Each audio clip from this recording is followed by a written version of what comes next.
आगजनी करने वाला एक व्यक्ति, वह केसरिया गमछा बांधा हुआ है, लेकिन आगजनी करते समय अचानक उसका गमछा निकला। आगजनी करते करते उसके मुंह से निकल पड़ा या अल्लाह। तो पुलिस ने कहा क्या करें? मैंने कहा लाठी मार करके बाहर करो इनको, क्योंकि ये लातों के भूत हैं, बातों से मानेंगे नहीं। उन्हें उपद्रवी और आतंकवादी तक बोलने का दुस्साहस होता है। यह वह मानसिकता है जो हर प्रकार के भारत की विरासत को अपमानित करना चाहती है। फेक अकाउंट बनाते हैं सोशल मीडिया में और फिर उसके बाद जातीय संघर्ष की स्थिति को पैदा करते हैं। एक जाति को दूसरी जाति से लड़ाने का काम करते हैं। ये वही लोग हैं। मैं देख के ताज्जुब कर रहा था।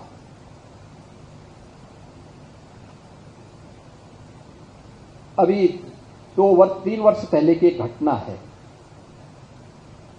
एक जगह एक आगजनी की घटना घटी थी। तो मैंने कहा यार देखो, ये आगजनी की घटना दिखाती है, इसकी प्रकृति दिखाती है कि इस समुदाय ने नहीं किया होगा। पुलिस वहां कार्रवाई करे। मैंने कहा देखो, कार्रवाई थोड़ा रोको। देखो मैं बताता हूं अभी। मैंने कहा उसके पूरे वीडियो फुटेज निकालो। तो आप आश्चर्य करेंगे कि आगजनी करने वाला एक व्यक्ति, वह केसरिया गमछा बांधा हुआ है, लेकिन आगजनी करते समय अचानक उसका गमछा निकला। आगजनी करते करते उसके मुंह से निकल पड़ा या अल्लाह। तो मैंने कहा देखो, इस समुदाय हिंदुओं की एक जाति को बदनाम करने के लिए किस शरारत के तहत गमछा बांध करके और पूरी व्यवस्था को अपमानित कर रहा है।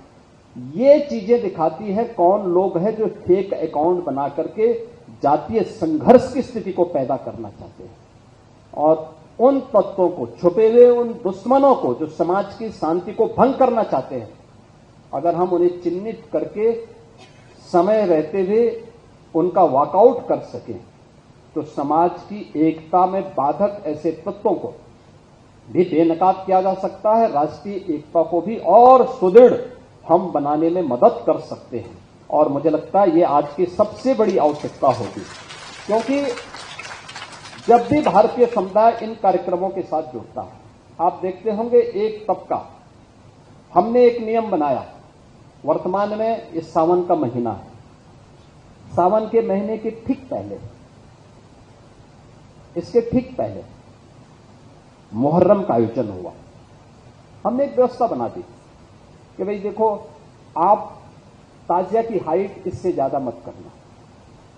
इससे ज्यादा करेंगे तो देखिए फिर आप मांग करेंगे कि पेड़ की टहनी काटो, किसी के घर के छज्जे को काटो, कहीं हाई टेंशन के तार को हटाओ। अब एक आयोजन के लिए हम हाई टेंशन तार हटाएं, एक बड़े तबके के लिए, गांव के लिए या शहर के लिए बिजली बाधित कर दें, तो ये तो उन लोगों के साथ अन्याय है भाई, जो बिजली बिल का भुगतान कर रहे हैं। आप बिना बिल का भुगतान किए, बिना सड़क का चार्ज दिए आप अपनी यात्रा निकालना चाहते हैं और आप इसके लिए जो है चाहते हैं हो जाए, या किसी का घर, किसी ने मेहनत करके अपने घर को बनाया, आप उसके बर्जे को तोड़वा रहे हैं। एक पेड़ को लगने में 40 साल 50 साल लगते हैं, आप उसकी टहनी को कटवा रहे हैं। क्यों कटवाएंगे आप? क्या अधिकार है आपको? हमने कहा ये नहीं होगा। जौनपुर में जबरदस्ती उन्होंने बड़ा ताजिया उठाया और हुआ क्या, वो हाई टेंशन की चपेट में आया, 3 लोग मर गए। बाद में उन्होंने रास्ता जाम किया तो पुलिस ने कहा क्या करें? मैंने कहा लाठी मार करके बाहर करो इनको, क्योंकि ये लातों के भूत हैं, बातों से मानेंगे नहीं। जब हमने कहा था कि हाई टेंशन तार की चपेट में आ सकते हो, इससे ऊंचा मत करना, अपने इन्होंने किया है, आप कार्रवाई कर दो इनके खिलाफ। देखिए, एक भी जगह सोशल मीडिया में किसी ने विरोध नहीं किया, कोई ने विरोध किया।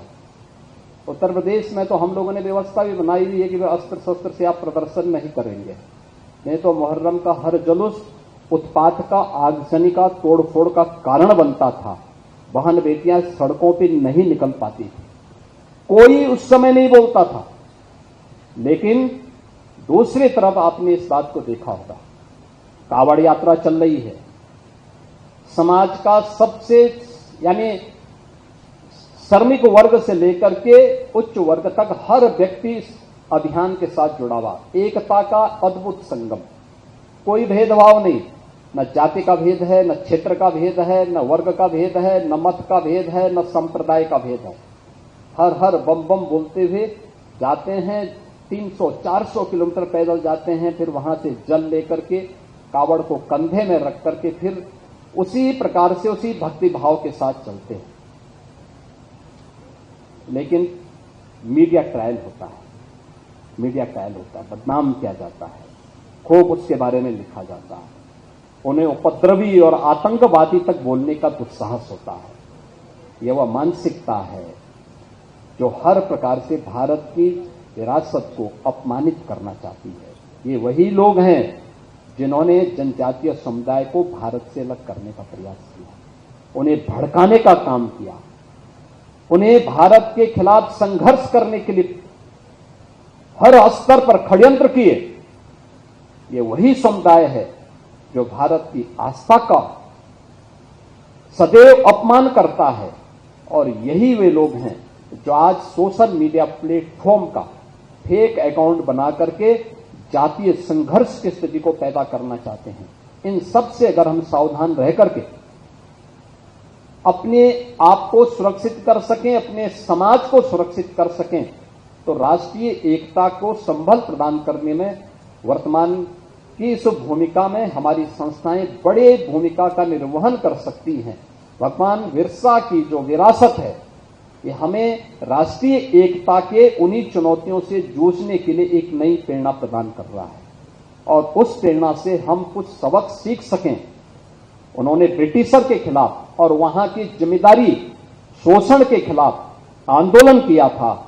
अगर हम इससे कुछ सीख सकेंगे तो आपकी चुनौती ये जातीय संघर्ष कराने वाले उन तत्वों से है जो फेक अकाउंट के माध्यम से, क्योंकि बाकी क्षमता उनकी समाप्त हो चुकी, तो सोशल मीडिया प्लेटफॉर्म के माध्यम से अब वो कहीं एक कोने में छुप करके इस प्रकार के कृत्यों में लिप्त हैं। उनसे सतर्क और सावधान रहते हुए उन लोगों को समझाने की आवश्यकता है। किसी गांव का कोई 2 लोगों का मामला है तो उसके लिए प्रशासन है, उसके लिए एक सिस्टम है उसका समाधान करने के लिए। तुम वहां जाकर के जबरदस्ती दरोगा की भूमिका में जाओगे तो पिटोगे, ये जरूर उनको समझाने की आवश्यकता है। जो बीच में आकर के जबरन करने का प्रयास करते हैं, तो मुझे लगता है कि सामाजिक सौहार्द को बनाने में भी इससे बड़ी एक अच्छी भूमिका का निर्वहन आप सबके स्तर पर हो पाएगा। मैं महाविद्यालय परिवार को इस बात के लिए धन्यवाद दूंगा कि इन्होंने भगवान बिरसा मुंडा की इस विरासत को, जो प्रधानमंत्री मोदी जी के कारण आज देश के अंदर चर्चा का विषय बना है, और 15 नवंबर को हर जनजातीय समुदाय बड़े गौरव के साथ भगवान बिरसा मुंडा की जयंती को बड़े गौरव के साथ मनाता है। यह वर्ष 150वां वर्ष भी है उनका, 150वीं जयंती का कार्यक्रम भी है। तो 150वीं जयंती के कार्यक्रम से हम राष्ट्रीय एकता के एक नए संदेश को आगे बढ़ाने में सफल होंगे। एक बार फिर से मैं महाविद्यालय परिवार को 2 दिवसीय संगोष्ठी के लिए हृदय से धन्यवाद देता हूं। श्री अशोक भगत जी के कार्यों के प्रति उनका अभिनंदन करते हुए महाविद्यालय परिवार के प्रति अपनी शुभकामनाएं देता हूं। धन्यवाद। जय हिंद।